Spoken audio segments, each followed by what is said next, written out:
All right, so in your journey, when you started, investing and doing other things, start looking at ways to provide other income, how was it received upon your family? There was support in the sense that there wasn't okay. It's hard to explain because I guess you can take the word support as like different kinds of meanings. So there's support where, as you mentioned, your family that you choose really supports you, and especially if you choose the right family, because a lot of people make the excuse of, oh, my wife just isn't supportive of that, or my husband Right, isn't supportive of that. right, That's, I mean, to cut it dry, that's kind of that's something you have to work out. That's your marriage that you have to work that out as a family. In our case, with with my wife, my internal family, she's been dead on supportive of every single step that we've made.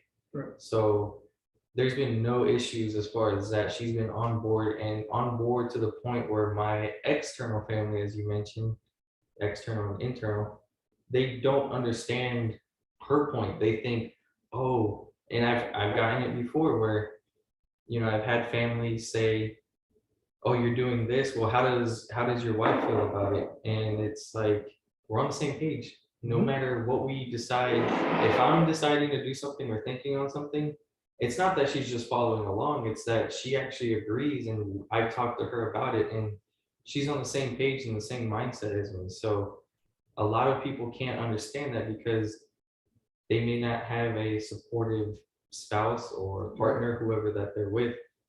And that is the most important family that you have. So you hopefully have chosen the right person to be with, because you're going to Right. be with them for the rest of your life, and you're going to be creating your journey together with them. As far as my external family, I have a cousin who, just as your brother, has asked questions and kind of followed along, and it makes me proud, as it makes you proud with your brother, to be able to help him or show him different things that I'm doing and see that he's doing the same thing. Um, but the rest of them, they kind of just say, it's great doing what you're doing, but there's no extra, or there's no other validation beyond that, as far as, hey, what is it that you're doing, or how do you do this, or how can I get my 401k to increase? Because just like your brother, where you helped him manage his investments with his 401k, I can say from my end, on my mom's side, we've seen nearly 100% increase in her 401k within 2 years from me just switching her investments. Right. Right. So, there's been acknowledgement from other family members, but not really a supportive cause as the same support you might get within your own internal family from a wife, or your kids, if you have kids. You brought up a great point where you said that your internal family, your girlfriend, with your wife now. So this is a topic that's very touchy, and I love Yeah, I love this yeah, it is. topic. I love this topic right here because people don't understand finances is the number in America. Finances is the number one cause of divorce Right. in Yeah. America. So when did the topic of finances come up in your relationship when you started dating your wife? It started pretty early because finances, as we've mentioned in previous videos, it's been a huge interest to me at, I guess, at such a young age. So we went into finances more probably around the time when I proposed to her, because I realized, this is the girl that I would like to marry. Right. And it was based off of really how she was with supporting me. It was, as you said, the family you choose. I chose to propose to her. Hopefully she would say yes, but she did, as you know. Yeah. But going into that, it was choosing the right partner that I saw fit for what I wanted. And I was so head on with my goals at that point, where I didn't want anyone distracting me, to see that this person that I'm married to now was so devoted and committed to the same goals that I had. going on a financial journey with that person was not really anything uncomfortable to talk about like it is in maybe other families. So it was pretty early on when we started speaking on finances. So when you first start bringing up finances, did your wife say, "Oh, this dude's crazy," or what did she say when you start telling No, your philosophy of finance? no. If anything, she was crazy. She gave me like, as you know, her whole like all of her savings because she just believed everything that I was doing. And Right. literally, I remember her dumping everything. Was like, "Hey, I'm gonna transfer you everything I have." And to me, out of the blue, I was like, You're what?" So Right, to right, me, right. that was crazy. But I mean, I put it to, investments. And I mean, I can't tell you how many 10x or whatever it is now, but Right. so yeah, if anything, she was the crazy one for doing that. Yeah. And I understand that part because I sit there and I look and like we talking about internal and external families, the family you choose. Me, I didn't think I was a head case, and I've came up with many failed ventures before, right? Right. And then then I started thinking about budgeting. Then I started thinking about investing and stuff like that. And then my internal family, the family I chose, they was 100% on board with it. No matter they discounted every crazy thing I did before, and they didn't hold that against me. It was okay. We together. I'm with you. We together. I'm with you. And I see a lot, and this is one dynamic that I'm still confused about today. And I used to be like this, but I'm totally confused about today. When I hear married couples say things like, "Well, that's her money or that's his money." Right. Yeah. So, what's your insight or your viewpoint on when you hear that and people that's like married and they say that? Yeah. This might be offensive to some people, but if I hear that, I question why are you married? Because if you cannot be on the same page as with finances and you want to be with this person for the rest of your life, Mhm. why be married? It doesn't make much sense because in a marriage, if you're going to be in, this isn't going to be a podcast about marriage, but you know, looking at it from a from a financial standpoint, if you're going to be married, it's almost like being with a business partner. Right. You have the same goals. How are you going to be able to reach those goals even faster with the partner? Because I can honestly admit my investments today or our investments today wouldn't be at the point that they were if it was just me solo. I would still be on the right path to getting to the amount that we have now, but her being my partner really helped us get to that point of having as much as we have now. It's helped speed up that process. Right. And if you work together in a marriage, you'll reach your goals twice as fast than you would if you were just alone. Right. And I agree with you 100%. It's about the dedication of each other or belief in the other belief system and being on the accord 100%.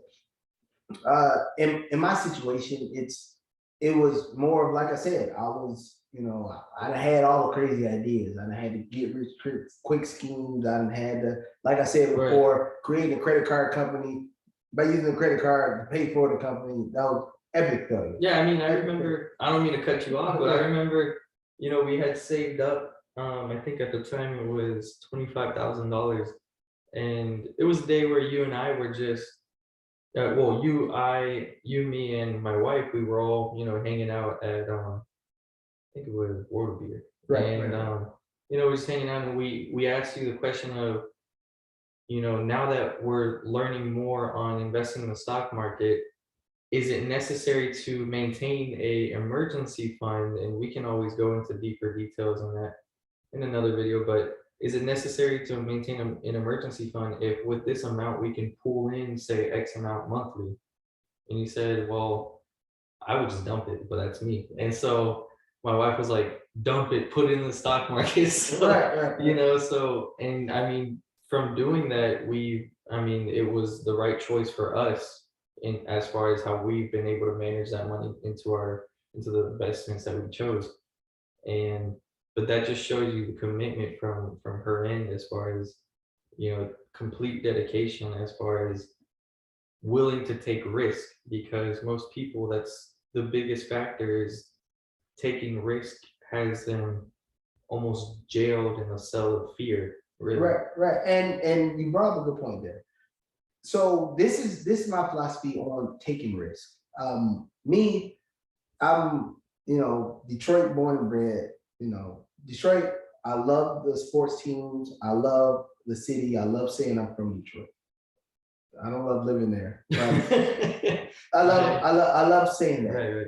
But this is how I looked at it on taking risks. And I will always say, just like you said, when you brought up the fact of asking what would you do with the emergency fund. I will Right. always say what I do.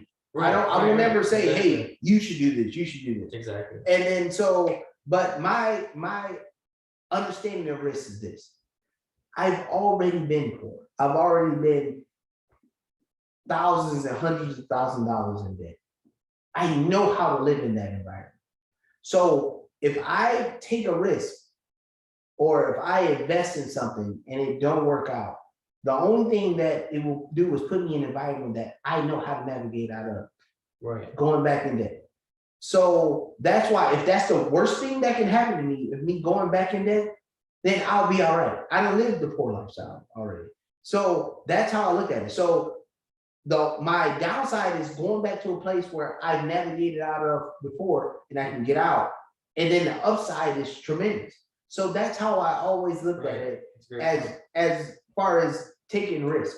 And that's the part people don't like, the whole risk aspect of it. But people take risks all the time, but they don't know. Like lottery. Lottery, I believe that it's a tax on the poor. Because if you go to more established, richer neighborhoods, you don't see lottery stores on every corner. You only see that in lower middle class, in poor neighborhoods.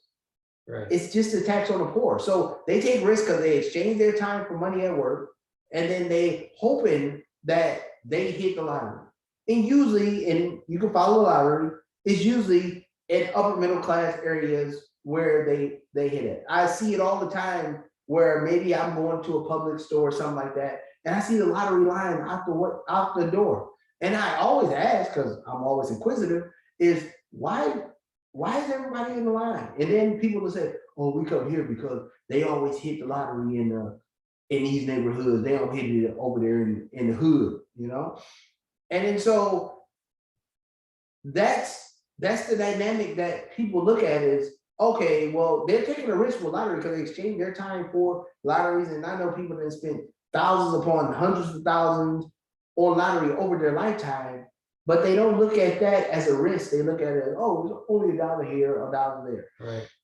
And we can get this more in another video, but I also believe the homeless people, that the panhandlers that's out on the corner, I believe they have a bigger concept on finance as far as making money than middle class and lower middle class families.